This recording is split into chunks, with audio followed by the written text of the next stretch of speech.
will study the will study the inductive load nature. We are going to study now inductive load nature. So inductive load, one example is the coil of the DC motors or any other motor. It may be an armature coil or it may be a stator coil.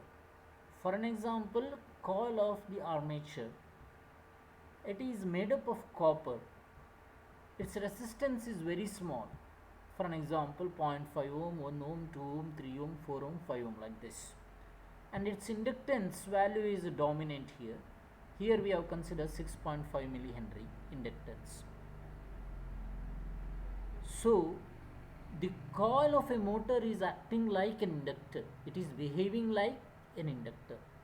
The behavior of inductor is it opposes the sudden changes in the current. So we have studied L di by dt is the voltage which is induced across an inductor. Means whenever there is a change in the current exists where the voltage is induced across a inductor.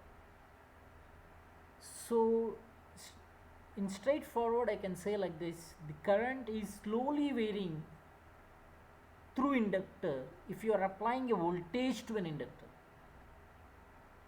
If you are applying a sinusoidal voltage to an inductor, the current is varying slowly through that inductor. The speed of the current variation is not same as the speed of the applied voltage variation. It is unlike resistance. The current do not changes instantaneously with the voltage. Current changes slowly with the voltage if you are comparing with the voltage. So I can show you that. So here we are applied a 50 hertz and 50 hertz and volt power, which is having a maximum amplitude of 50 volts. We have just connected to one simple load, simple coil. It is I have coil I have modeled like one resistance and one inductor. The resistance value we have chosen is 0.5 ohms. Inductance value we have chosen is 6.5 millihenry. Okay, I will run this and I will show you. I already run, so I can show you here. This is my input voltage, and this itself is applied to load. This input voltage, this is applied to load now. So we have seen this across the load. So now it is, I can say that it is a load voltage. Whatever voltage we are applied to load is this. But whatever this red color is a load current, whatever the current which is passing in a through current load. You can observe here the load current is slowly varying if you are comparing the load voltage. So inductor opposes the current changes always. So current is changing slowly in an inductor. Okay. So we'll go to half wave controlled rectifier for RL load.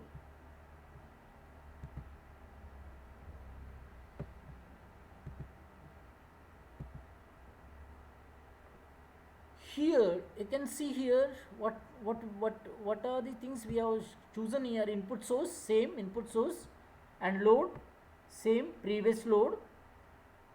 Okay, so I can give you 0.5 ohms and 6.5 millihenry,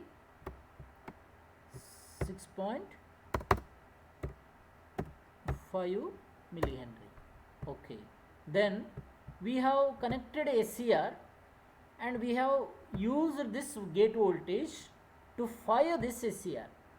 The gate voltage is connected to the anode of an SCR and as well as cathode of an SCR. Gate voltage is connected in between gate of the SCR and cathode of the SCR. Gate of the SCR and cathode of the SCR. and we have chosen delay time is 2.33 milliseconds. The applied voltage is starting from 0 gate voltage, it changes to 3 volts after a delay time of 2.33 millisecond. Time it has taken to rise from 0 to 3 is 1 nanosecond. Time taken to fall from 3 to 0 is 1 nanoseconds. Pulse width means pulse width. Duration of the pulse is 1 millisecond. Period of the pulse is 20 millisecond, means after 20 millisecond we are generating one pulses. Okay, now I will run this and I will show you the output voltage. Here you can see here whatever in yellow color is my input, as usual input. So input is varying from 0 and goes to peak and comes back to 0 and goes to negative peak and goes to 0. It's sinusoidal. We'll see what is my load voltage. See, we are firing SCR exactly after 2.33. So this red color is a gate voltage and this green color is load voltage. Okay, we will observe both. Red color is your gate voltage. So this gate voltage we are applying somewhere here. There itself my SCR starts conduction. There itself, so load voltage begins. Till there load voltage is 0. The load voltage is 0 till you fire the SCR. So load voltage we are observing just after we fire the SCR. Okay, then we will observe the load current.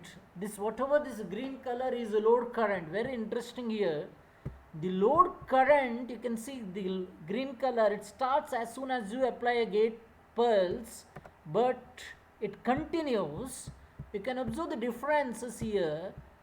It very slowly. The load voltage, see, abruptly it changes from 0 to this value, but the load voltage current slowly varies, increases, and it goes to peak somewhere here at nearer to 180 degree. The load voltage goes to peak somewhere here at 90 degree nearer. Here this goes to nearer to 180 degree goes to peak, and the load current reduces, come to 0 somewhere here. 180 plus 90 means how much? At nearer to 270 degree in this particular, for this values of L and R, at 270 degree the load current reaches to 0. What is the meaning here? From here to here my SCR is in conducting state, means it is in on state. See, even though my input voltage goes to negative, SCR remains in on state from this alpha till this angle. If you call this as a here onwards, I will call this as a beta. Okay, you can see here even after 180 degree the load current goes to load current remains in a non-zero value, means it is more than 0.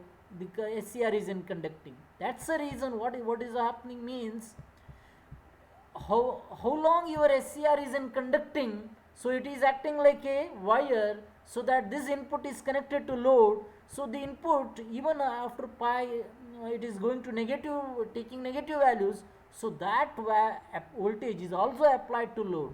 So load is receiving a voltage even after pi. So if you see, observe the load voltage only, whatever in this color is load voltage, it starts at alpha and it goes till pi, and it after pi it takes negative values. When exactly load voltage comes to 0? When the SCR turns off. When SCR will turn off? When exactly the current in an SCR reaches to 0. Till there SCR remains in on state, so the load is receiving a voltage.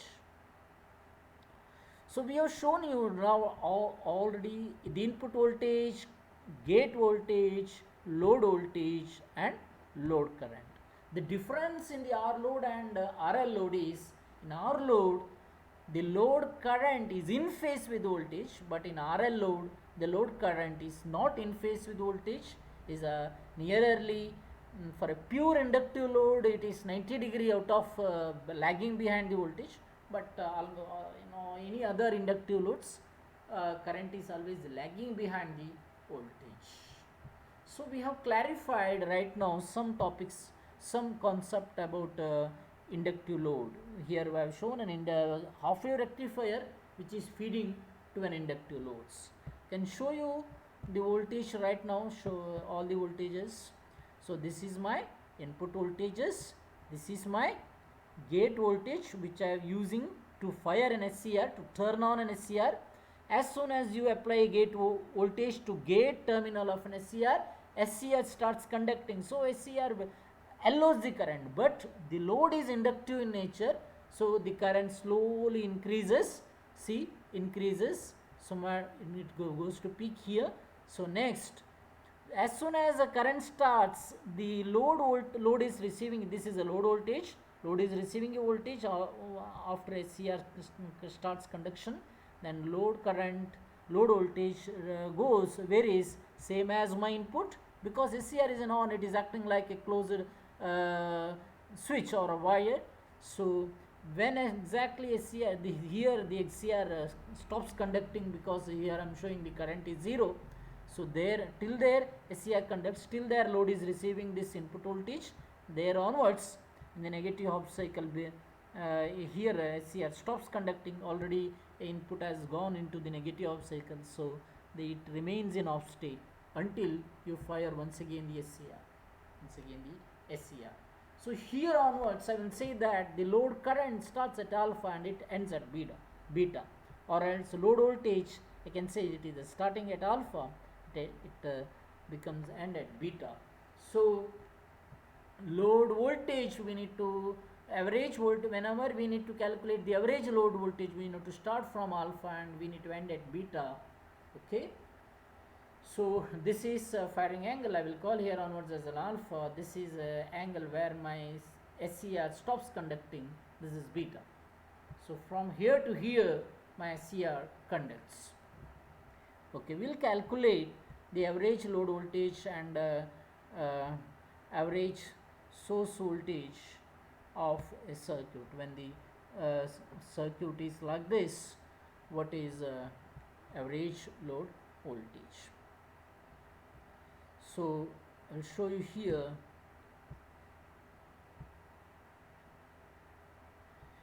Now if you are calculating the average load voltage, you just calculate the average value for this periodic waveforms. You can see this is a periodic waveform, it starts at here, it ends at here, same thing repeats. So usually apply integration from alpha to pi, here to here Vm sin omega t, so alpha at pi, here to here timing is 2 pi, that's the reason in denominator 2 pi. Then next maths, sin omega t integration minus cos omega t, limit alpha to beta, cos beta minus cos alpha, minus is kept outside, rearranging cos alpha minus cos beta, VDC of load. So in the same value, we need to calculate the RMS values of this. So RMS value of this is root mean square of the same waveform alpha to beta, Vm sin squared omega t. Sin squared omega t I can write as 1 minus cos 2 omega t divided by 2, 1 minus cos 2 omega t divided by 2 alpha to beta. So 1 integration omega t sin cos 2 omega t integration sin 2 omega t divided by 2. So then beta minus alpha sin 2 beta sin 2 alpha. So here this continues, this maths. Finally we got beta minus alpha sin 2 alpha minus sin 2 beta by 2. So here I have explained the